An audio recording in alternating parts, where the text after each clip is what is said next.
પણ એને પ્રભુ હું બહુ એકલો પડી ગયો. મારો કોઈ ભાઈબંધ નથી. તમે બરોબર કીધું, મારા ભાઈબંધ આમ તેમ, પણ ત્યારે ખુશીનું એક્સિડન્ટ થયું ને ત્યારે એ માણાએ ગમે ત્યાંથી મને પૈસા વ્યાજે કરી દીધા હતા. પણ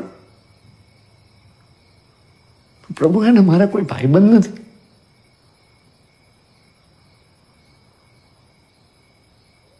પ્રભુ તમે મારા ભાઈબંધ બનશો.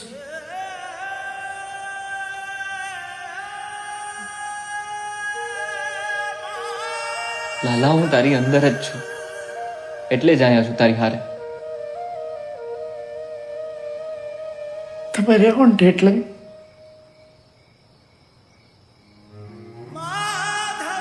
મારા પર છોડી દે, કોને એ કાંઈ નહીં થયું.